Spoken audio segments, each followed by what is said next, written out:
8절부터 10절까지 말씀인데 우리 한 목소리로 다 같이 읽어보겠습니다. 시작.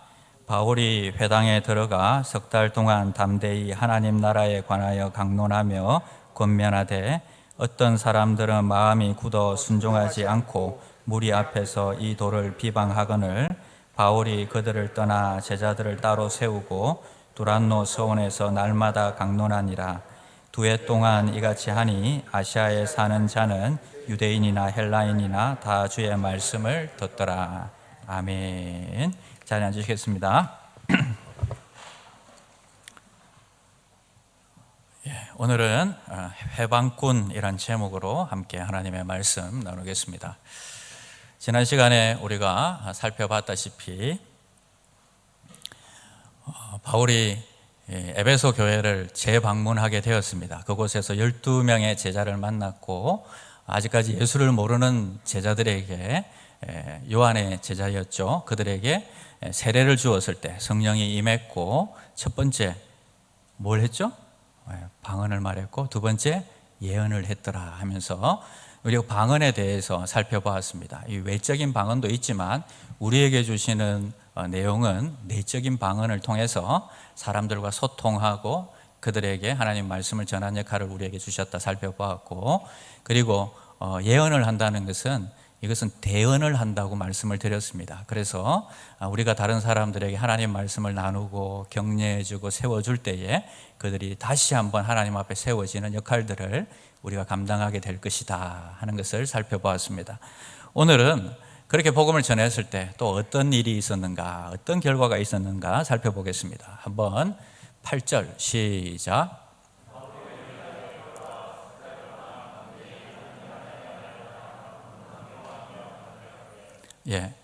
바울은 계속 회당에서 복음을 전했습니다.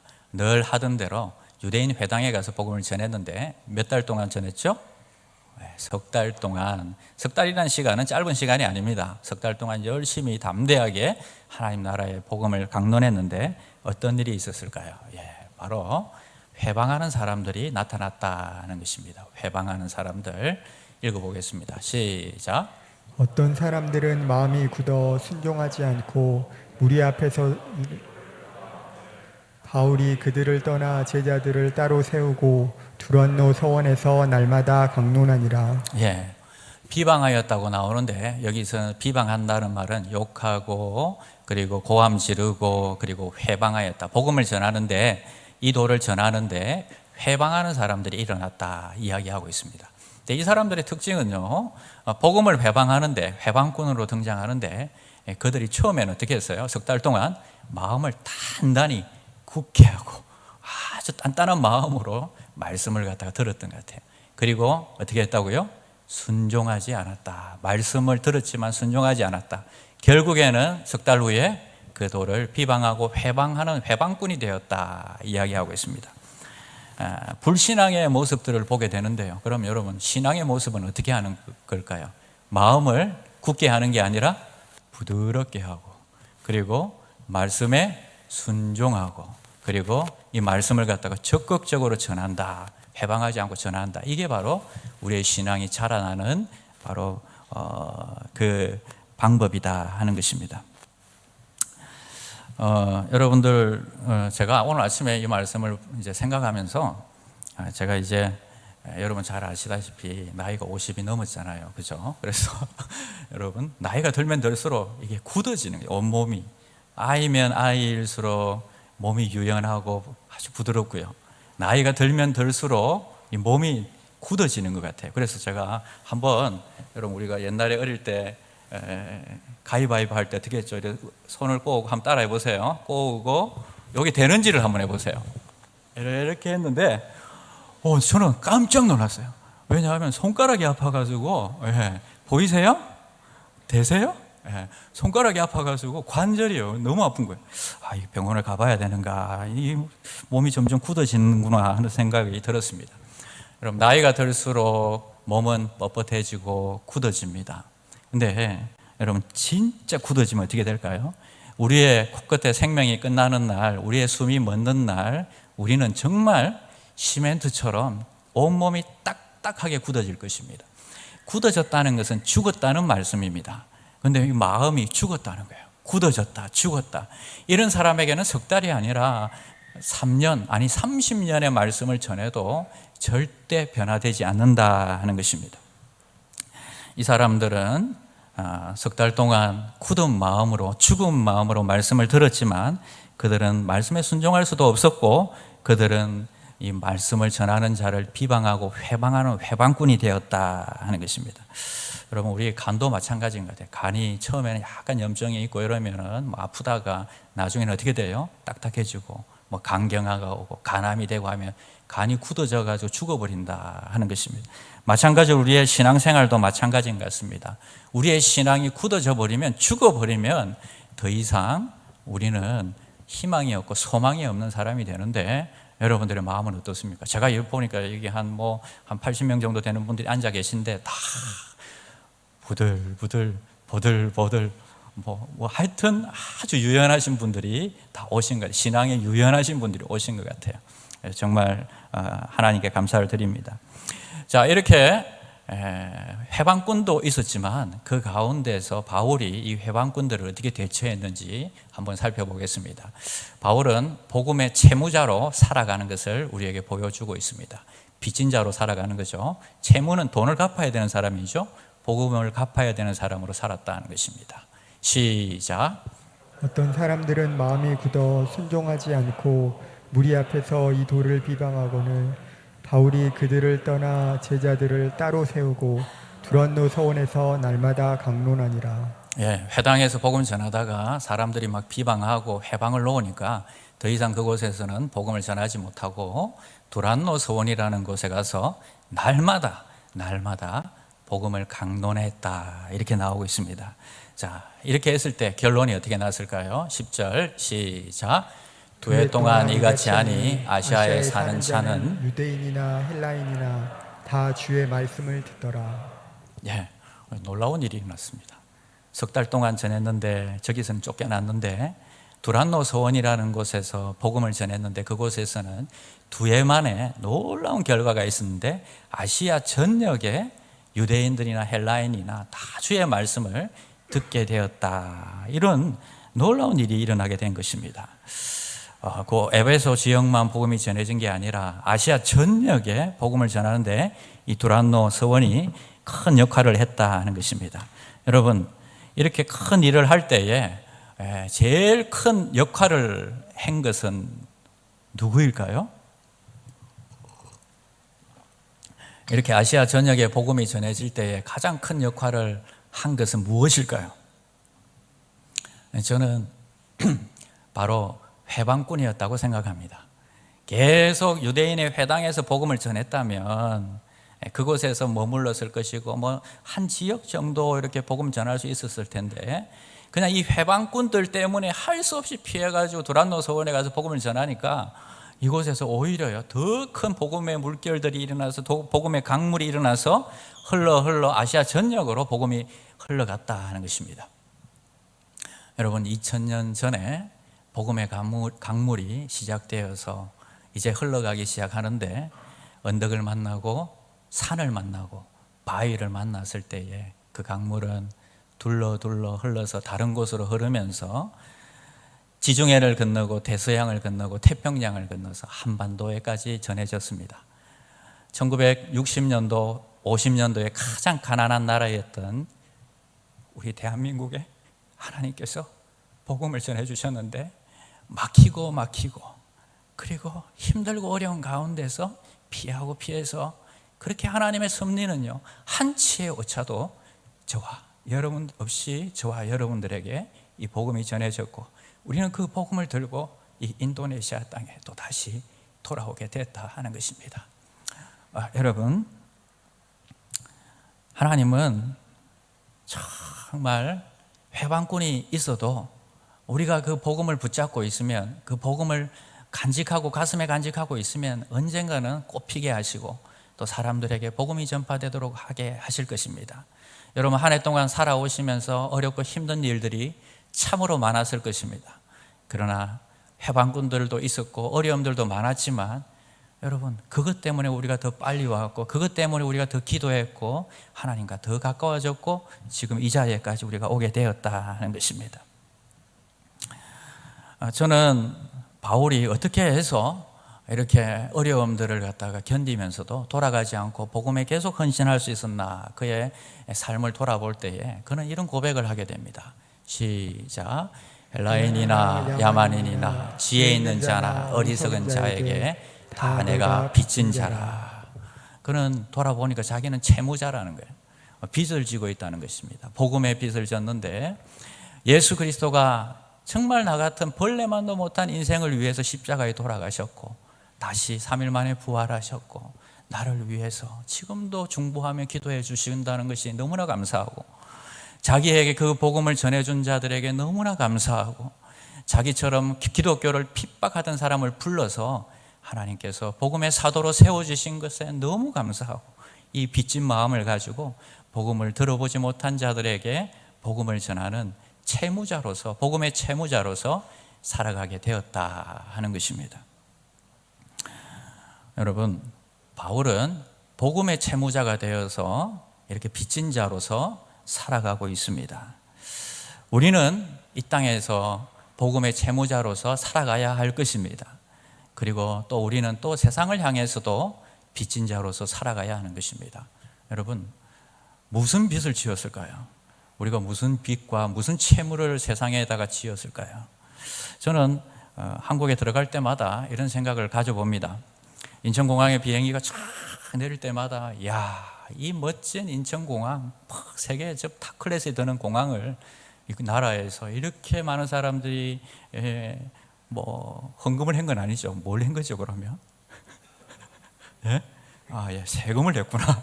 세금을 내어서, 나는 목사다, 직업이 목사다 보니까 다 헌금으로 이렇게 되는데, 헌금을 낸 게 아니라 세금을 내어서 인천공항을 지어서 이렇게 우리가 누릴 수 있도록 해주고, 그리고 그 좋은 도로를 갖다가 우리가 달리면서, 내가 닦지 않은 그 도로를 달리고, 내가 만들지 않은 그 KTX 기차를, 열차를 타고 고향까지 가고, 이런 것들을 보면서, 정말 이렇게 많은 사람들을 통해서 내가 혜택을 누리고 있구나. 내가 돈을 내지 않고, 내가 세금을 내지 않았는데도 이 다른 사람들이, 나보다 먼저 태어나서 먼저 이 땅을 살았던 사람들이 세금을 내고 그곳에다가 헌신한 것들이 다 우리가 그냥 무임승차에서 누리고 있구나, 이런 생각들을 가져봅니다. 그것뿐입니까? 여러분, 나라를 지키기 위해서 군인들이 얼마나 수고를 하고 있습니까? 자기의 이 젊은 청춘을 갖다 군대에서 그 2년이라는 시간을 보내면서 나라를 지키고 있는데, 얼마나 귀한 일들을 우리가 지금 혜택을 누리고 있습니까? 그것뿐만 아닙니다. 우리가 이 복지나 이런 것들, 우리가 혜택 누리는 것들이 너무나 많죠. 저도 아들이 둘이 있습니다. 그래서 군대를 보내야 되는 이제 시간들이 다가오는데 처음에는 제가 군대에서 너무 힘들었기 때문에 아이들은 군대를 안 보내는 게 좋지 않을까 하는 생각을 잠깐 가졌어요. 그런데 지금 생각해 보니까요, 남자는 이 병력의 의무를 법적으로 지켜야 하기 때문에 지키는 것이 아니라, 여러분, 남의 집 아들들이 우리를 위해서 나라를 지켜준 그 빚을 갚기 위해서 또 우리 아들들을 보내는 것입니다. 여러분, 남의 집 아들들에게 진 빚을 우리가 갚는 거예요. 갑자기 우리 건배가 보고 싶은데 여러분, 건배 같은 건강한 아들을 갖다가 나라에 보내서 지키게 하니까, 지금 집사님은, 천 집사님은 마음은 아프지만 그래도 그 나라의 빚을, 다른 집안의 아들들이 그 진 빚을 갖다가 지금 갖고 있는 것입니다. 아멘? 아멘. 그것뿐만 아닙니다. 우리가 지금 이 세금을 내고 이러는 것들이요, 정말 이 나라의 많은 사람들에게 혜택이 돌아가고 그들을 도울 수 있는 것입니다. 여러분, 크리스찬이 할 수 있는 가장 이 세상을 사랑하고 사람들을 사랑할 수 있는 방법이 뭘까 생각해 보니까요, 세금을 내는 거예요. 우리 박종철 씨 어디 계시노? 예, 박종철 성도님, 예, 회계사니까 사람들이 세금을 많이 내고 싶어 해요, 적게 내고 싶어 해요? 지금까지 세금을 제가 많이 내고 싶다고 하는 사람 본 적이 있어요, 없어요? 예, 사람들은 어떻게 하든지 세금을 갖다 적게 내려고 하는데요. 여러분, 크리스찬이 세상을 사랑하고 이 백성 사람들을 사랑하면서 할 수 있는 가장 큰 선행은요, 세금을 많이 내는 거예요. 그래서 다른 사람들이 그것을 누릴 수 있도록 이렇게 우리가 지금 세금을 내고 있는 것입니다. 여러분, 우리는 이 세금을 낼 때에 아깝다고 생각하지만 그게 아니라 우리가 당연한 빚, 우리가 지금까지 앞선 선대의 사람들에게 진 빚을 갚는다 생각하고 또 이웃을 사랑하는 최고의 실천이다 생각하고 세금을 내야 되는 것입니다. 인도네시아의 세금을 우리가 낸다면 인도네시아 사람들을 사랑해서 우리가 이 일들을 하고 있구나, 정말 하나님이 기뻐하신다는 생각이 듭니다. 왜 제가 이 얘기를 하냐니까 우리 그 CBMC 모임 가운데서 연말이 되니까 뭐 세금 뭐 정산 이런 얘기들이 막 나오는데 어떻게 하면 세금을 적게 낼까 다 고민을 하시는 거예요. 근데 가만히 보니까요, 우리는 세금을 내면서도 기쁨으로 이건 이웃 사랑의 실천이다 생각하고 내면 얼마나 기뻐요, 얼마나 감사한 일입니까? 우리가 이렇게 빚진 자로서, 세상의 빚진 자로, 복음의 빚진 자로 우리가 살아가고 있다 하는 것입니다. 자, 세 번째 우리가 살펴볼 것은요, 세상과 경계를 구분하라 하는 것입니다. 여기서 세상과 우리의 경계를 구분한다, 9절 말씀을 우리 한번 읽어보겠습니다. 시작. 바울이 그들을 떠나 제자들을 따로 세우고. 성경은 이 유대인들 회당에서 따로 세워서 그리고 세상과 경계를 구분했다 이렇게 나오고 있습니다. 경계선을 구분한다는 것은요, 크리스찬으로서 믿지 않는 사람들과 경계, 그리고 세상과의 경계를 뚜렷하게 구분하고 살아간다는 것입니다. 근데 이 지금 두란노 서원이라는 곳에서 복음을 전하면서 그들이 경계를 따로 세웠다 이렇게 나오고 있는데, 여기 서원이라는 것은, 두란노는 이름이고요, 서원이라는 것은 이 헬라어로 하면은 지금 적어봤는데 스콜레래요, 스콜레. 근데 우리 스콜라와 똑같은 말이에요. 인도네시아 말이 이 헬라어와 더 가까운 것 같아요. 스콜라가 학교잖아요. 근데 이게 이제 바뀌어가지고 스쿨이 된 거예요. 그러니까 스콜레라는 이 서원에서, 두란노 스콜레에서 복음을 전하게 되었는데, 원래는 여기 있는 주인이 튀란도스라는 사람이었다고 합니다. 이 튀란도스라는 사람은 오전에 스콜라를 갖다가 운영을 한 거예요. 가르치고 강론하는 것을 자기가 운영하고, 오후에 11시부터 4시까지 오후는 이 바울이 이제 빌려가지고 렌트해가지고 이곳에서 복음을 전했다 나옵니다. 바울은 계속 복음을 안정적으로 전할 수 있는 장소가 필요했는데, 저렴해야 되고 지속적으로 사람들이 만날 수 있는 장소라야 했는데, 그러다 보니까 이 두란노 서원을 빌렸습니다. 그런데 이 서원을 빌릴 때에 가격이나 이런 것들 따져보니까 안 돼서 오후에 빌린 거예요. 11시부터 4시 사이에는요, 에베소는 굉장히 더운 지역이기 때문에 이곳에는 에어컨도 없는 거예요. 그런데 이 에베소 지역에 있는 사람들은 이 더위를 이기기 위해서 잠시 낮잠을 자는 시간을 갖는다는 거예요. 우리의 인체는 환경의 지배를 받기 때문에 여러분, 너무 피곤하면 아무것도 할 수 없어요. 그래서 조금 쉬면서 낮잠을 자면서 좀 쉬는 그 시간에, 이 지금 사람들이 사용하지 못할 시간에 이 렌트를 해가지고 그곳에서 예배를 드리고 말씀을 가르쳤다 나오고 있습니다. 육체와 이 모든 환경 가운데서 가장 힘든 시간이었지만, 그들은 세상과 구별하는 방법을 예배드리는 것과 말씀을 강론하고 배우는 것에 그들은 드렸던 것입니다. 지금처럼 에어컨이 있어서 시원한 시설도 아니었지만 낮잠을 포기하고, 그리고 그들은 말씀을 듣고 예배드리는 데 시간을 보냈다 하는 것입니다. 이게 바로 우리가 신앙의 경계선을 그어가는 것입니다. 그들에게 빚이 있어서 우리는 세금을 내고, 그리고 그들에게 복음의 빚이 있어서 복음을 전해야 되지만, 그러나 우리는 또 그들과 다른 점이 있는데, 그들이 지금 우리와 같이 살 수 없다는 걸 알기 때문에 선을 그어서 이곳에서 우리는 예배하며 말씀을 준비하면서 그들과 세상에 구별되게 살아가면서 우리를 세우는 작업을 하고 있었다는 것입니다. 그러면서 바울은 자신의 이 상황이 사실은 여러분 다른 사람들은 좋은 환경에서 강론하고 하니까 얼마나 좋겠어요. 그런데 자기는 이 힘든 시간에 땀 뻘뻘 흘리면서 강론하고 예배드린다는 게 쉬운 게 아니었을 텐데 에베소에서 고린도에 편지를 보냅니다. 그러면서 에베소의 상황을 그는 이렇게 설명을 하고 있습니다. 시작. 항상 우리를 그리스도 안에서 이기게 하시고 우리로 말미암아 각처에서 그리스도를 아는 냄새를 나타내시는 하나님께 감사하노라. 우리는 구원받는 자들에게나 망하는 자들에게서 하나님 앞에서 그리스도의 향기니 이 사람에게는 사망으로부터 사망에 이르는 냄새요 저 사람에게는 생명으로부터 생명에 이르는 냄새라. 누가 이를 감당하리요? 예.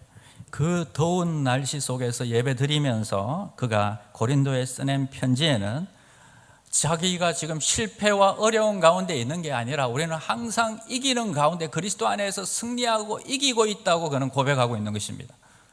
여러분, 이렇게 늘 이기니까 2년 후에 그 아시아 지역이 복음으로 다 덮이게 되는 것입니다.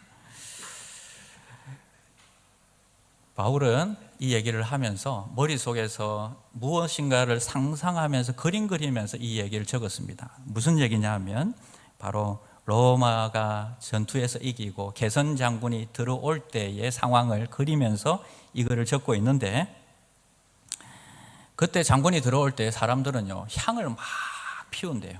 막 향을 피우면서 이 장군을 환영을 하는데 그 향이 냄새가 나면서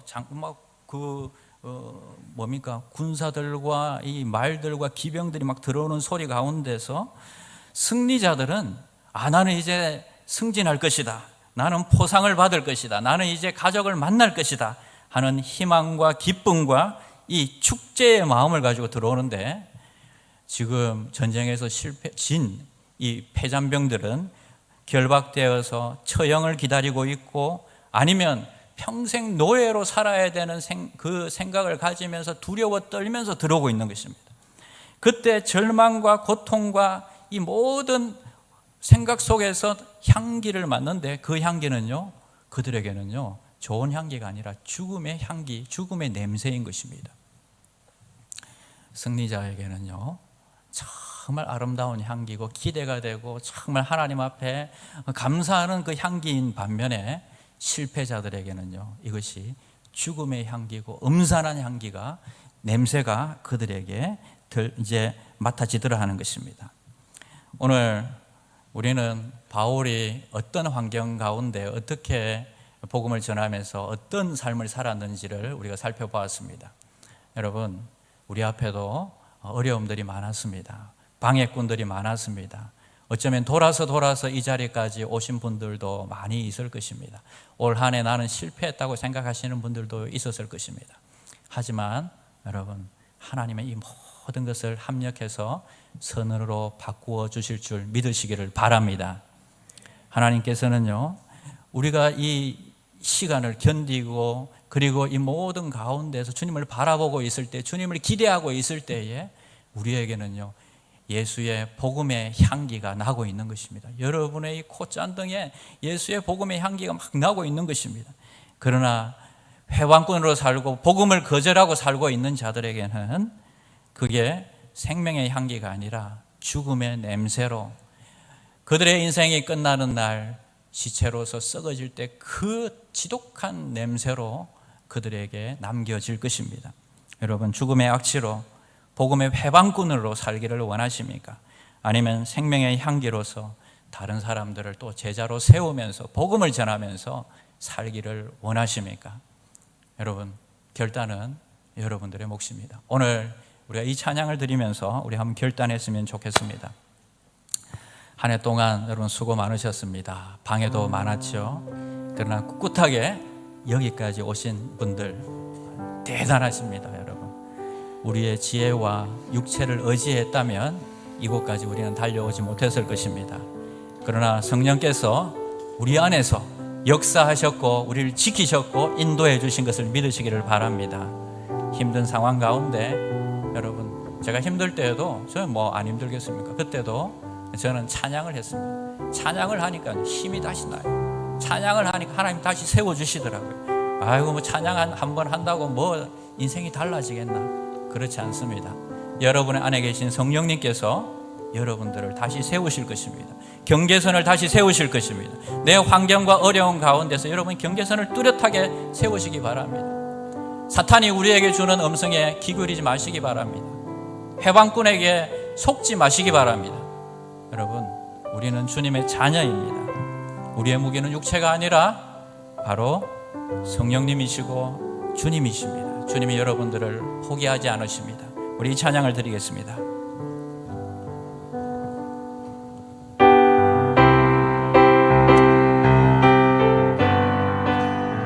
힘차게 박수치면서 찬양하겠습니다. 우리들의 무기는